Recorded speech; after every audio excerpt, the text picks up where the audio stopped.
भाई आपने इवन और ऑड नंबर्स के बारे में तो सुना ही होगा, लेकिन इस वीडियो में हम बात करेंगे इवन फंक्शंस और ऑड फंक्शंस की।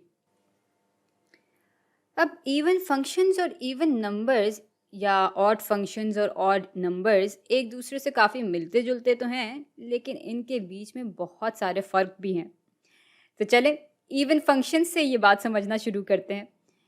इसमें होता यह है कि अगर इसके ग्राफ को वाई एक्सिस पे पलटते हैं तो वो दोनों ग्राफ बिल्कुल एक जैसे ही होते हैं। और इसकी बेहतरीन मिसाल है पैराबोला, जो कि कुछ इस तरह का दिखता है। भाई मान लें कि ये एफ ऑफ एक्स का ग्राफ है और एफ ऑफ एक्स बराबर होगा एक्स स्क्वायर के, क्योंकि ये एक पैराबोला है जो कि सिफर सिफर से गुजर रहा है।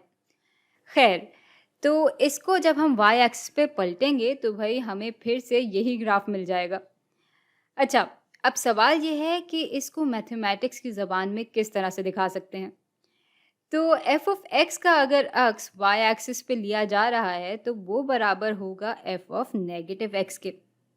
अच्छा, इवन फंक्शंस की तो बात हो गई, अब आते हैं ऑड फंक्शंस पे। तो ऑड फंक्शंस हमें तब मिलते हैं जब किसी फंक्शन को y और x दोनों ही एक्सिस पे पलटाया जाता है। और ऑड फंक्शंस की बेहतरीन मिसाल कुछ इस तरह की दिखती है। और ये असल में एक्स क्यूब का ग्राफ है, यानी एफ ऑफ एक्स यहाँ बराबर है एक्स क्यूब के। चलें अब देखते हैं कि यहाँ हो क्या रहा है। भाई पहले इस ग्राफ को y एक्सिस पे पलटते हैं। तो y एक्सिस पे इसका अक्स कुछ इस तरह का दिखेगा। और इसके बाद जब हम एक्स एक्सिस पे इस ग्राफ को पलटेंगे तो हमें वापस यही फंक्शन मिल जाएगा। और इसको मैथमेटिक्स की ज़बान में कैसे लिखें? भाई इन सारी बातों को हम यूं भी लिख सकते हैं कि एफ ऑफ एक्स बराबर है negative F of negative x के, क्योंकि ये वाई और एक्स दोनों ही एक्सिस पे पलटा जा रहा है। और शायद आप में से कुछ लोग एक पैटर्न बनता हुआ देख सकते हैं यहाँ पे।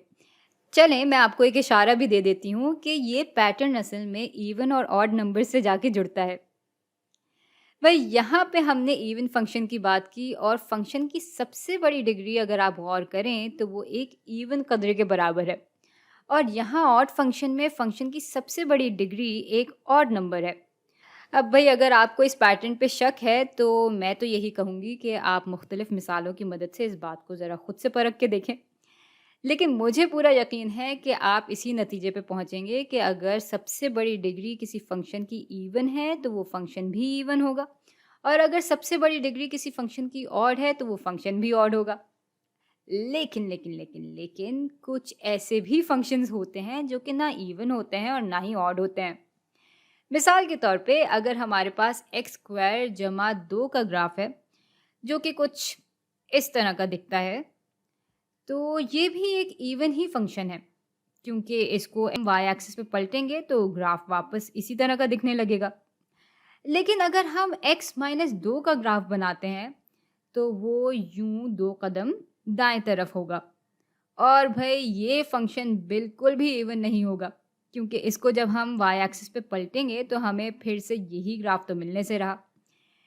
और इस बात की वजह से हम एक और नतीजे पे पहुंचते हैं कि इवन या ऑड फंक्शन होना सिर्फ उस फंक्शन की सबसे बड़ी डिग्री पे मबनी नहीं है, बल्कि उस फंक्शन की बनावट पे भी मबनी है।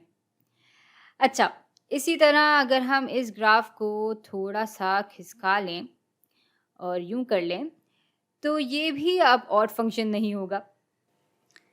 भाई ये ग्राफ अंदाज़न एक्स क्यूब जमा 3 का है और इसको जब हम वाई एक्सिस पे पलटेंगे तो ग्राफ कुछ इस तरह का दिखने लगेगा।